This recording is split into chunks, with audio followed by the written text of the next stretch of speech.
Hello everyone, मैं हूँ शिवानी। आप देख रहे हैं गार्डन व्यू एंड मिसलेनियस। आज हम बात करेंगे लो बजट गार्डनिंग के बारे में। आपने सबसे सुना होगा कि किस तरीके से लोग सीड्स से ग्रो करते हैं छोटे छोटे प्लांट्स को, और उसके बाद देखते हैं जब उनकी ग्रोथ पूरी हो जाती है और वो अपने टाइम पे फ्लावरिंग करते हैं तो वो दिखने में बहुत ही खूबसूरत लगते हैं। इसी तरीके से आप विंटर समर में फ्लावरिंग प्लांट लगा सकते हैं अपने गार्डन में, और आपको कोई भी ज़रूरत नहीं होगी ज़्यादा पैसे खर्च करने की, क्योंकि ये तरीका है सबसे ज़्यादा इफ़ेक्टिव जिससे आप अपने गार्डन में खूबसूरत फ्लावर्स को लगा सकते हैं। कई बार हमने देखा है कि हम सोचते हैं कि नर्सरी जा कर के प्लांट्स को परचेज़ करना ही सबसे ज़्यादा है अपने गार्डन को खूबसूरत बनाने का, लेकिन जबकि मैं ये बात समझती हूँ कि जब हम अपने गार्डन में खुद प्लांट्स को ग्रो करते हैं सीड से तो सबसे ज़्यादा अच्छा हमें सेटिस्फेक्शन भी मिलता है, और हम एज अ प्लांट लवर और एज अ प्लांट पेरेंट हमें ये बात की खुशी भी बहुत मिलती है कि हमने ये प्लांट को खुद ग्रो किया है और अब इसके अंदर फ्लावरिंग आनी स्टार्ट हो गई। तो यहाँ पे मैं विंटर्स की आपसे कुछ चीज़ें शेयर कर रही हूँ। जैसे मैंने यहाँ पे सीड्स ग्रो किए थे तो ये ग्रो काफ़ी सारे होकर के आ गए थे और इनका जर्मिनेशन रेट काफ़ी ज़्यादा था, तो ये सारे के सारे सीड्स ग्रो होकर के आ गए थे। अब इनको वन बाय वन मुझे सेट करना था पॉट में, तो मैंने इनके लिए 8 इंचेस के पॉट लिए थे, 6 इंचेस के भी ले सकते हैं आप, जब तक थोड़े से बड़े नहीं हो जाते ये सीडलिंग्स जो है सैपलिंग्स में कन्वर्ट नहीं हो जाते, जब तक आप इनको पॉट में ट्रांसफ़र कर सकते हैं। फिर यहाँ पे मैं ये पॉट को प्रिपेयर कर रही थी और इसी के चलते मैंने ये चीज़ें लर्न करी कि कैसे करके जब हम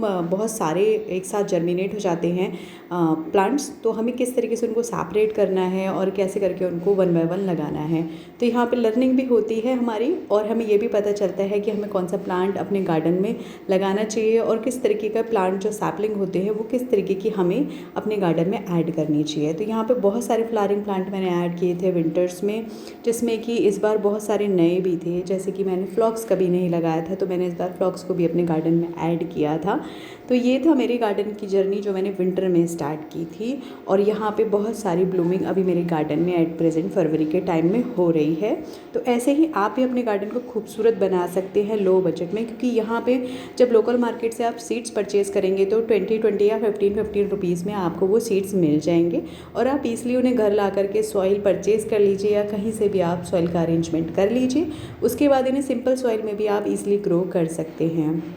कई बार आप गेंदा देखते होंगे, गेंदे को हम वैसे ही सुखा करके ड्राई करके अगर गार्डन में मिट्टी में वैसे ही डाल देते हैं, स्प्रेड कर देते हैं, तो वो अपने आप ही निकल के आ जाता है। तो ये एक काफ़ी ज़्यादा इफ़ेक्टिव मेथड है फ्लावर को ग्रो करने का। किसी भी फूल को आप ड्राई होने के बाद कलेक्ट कर लीजिए। जैसे अब मार्च के टाइम में ये जितने भी खूबसूरत फूल हैं इनके अंदर सीड्स बनने स्टार्ट हो जाएंगे, तो मैं वन बाय वन इन सारे सीड्स को कलेक्ट कर लूँगी, और यहाँ पे एक जो जिप लॉक वाले पाउचेज़ आते हैं उनके अंदर ड्राई करके उन्हें ईज़िली जिप करके मैं स्टोर कर दूँगी एक ऐसी जगह पे जहाँ पे लाइट कम आती हो और वो उनके अंदर ज़्यादा मॉइस्चर क्रिएट ना हो।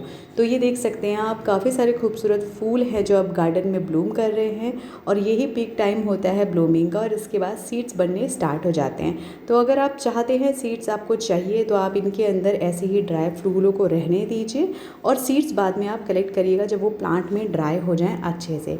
तो काफ़ी सारे कॉस्मोस के सीड्स मैंने ऑलरेडी कलेक्ट कर लिए हैं, तो यहाँ मैं कॉस्मोस का ड्राई और स्पिन फ्लावर जो है तोड़ रही हूँ, गजीनिया का भी निकाल रही हूँ, क्योंकि लास्ट में मैं इनकी सीड्स को कलेक्ट करूँगी। तो ये प्रोसेस है पूरा गार्डनिंग का, और जितने भी प्लांट लवर हैं या प्लांट पेरेंट्स हैं उनको पता होगा कि गार्डनिंग करते समय कितनी खुशी होती है। और हमें जो एक्साइटमेंट रहता है ना, सीज़न जब चेंज होता है, गर्मियों से सर्दियाँ आती हैं और मानसून सीज़न में कटिंग लगाते समय वो एक्साइटमेंट अलग ही लेवल का होता है। तो आप ये देख सकते हैं, ये देखिए काफ़ी सारे जो है ये क्रिसेंथेमम है, एनुअल क्रिसेंथेमम, जो हर साल मैं सीड से ग्रो करती हूँ, और हर साल इन्हीं फ्लावर्स के सीड्स को मैं प्रिजर्व करके रखती हूँ अपने पास। तो ये भी एक बहुत अच्छा चीज़ आपको जानने को मिलेगी आगे आने वाले समय में जब आप गार्डनिंग करेंगे, कि आपको फूल कैसे करके स्टोर करने हैं। तो ये बहुत ही अच्छा तरीका है गार्डनिंग करने का, जिसमें पैसे बहुत कम लगते हैं और आपकी गार्डनिंग भी बहुत ही ज़्यादा अच्छी दिखती है, और आपका टेरेस फूलों से भर जाता है। फूलों जो खुशबू वाले फूल हैं वो आपके टेरेस पे खुशबू दे रहे होते हैं। तो ये प्रोसेस को आप भी कर सकते हैं अपने गार्डन में अप्लाई। अगर आपने अभी तक नर्सरी से लाके प्लांट्स को अपने गार्डन में लगाया है तो सीड से भी ग्रो कर सकते हैं ईज़िली। वो प्रोसेस मैं आपको आने वाले समय में दिखाऊंगी अपने चैनल पे, क्योंकि मैं यहाँ पे समर सीरीज़ स्टार्ट करने वाली हूँ कि समर में सीड्स हम कैसे ग्रो करते हैं। 1 बाय 1 स्टेप बाय स्टेप मैं आपको बताऊँगी किस तरीके से हम अपने सीड्स को ग्रो करते हैं और कैसे सीडलिंग्स को सैपलिंग्स में कन्वर्ट करते हैं और सैपलिंग्स को प्लांट में कन्वर्ट करते हैं। तो ये सब आप मेरे चैनल पे देख पाएंगे।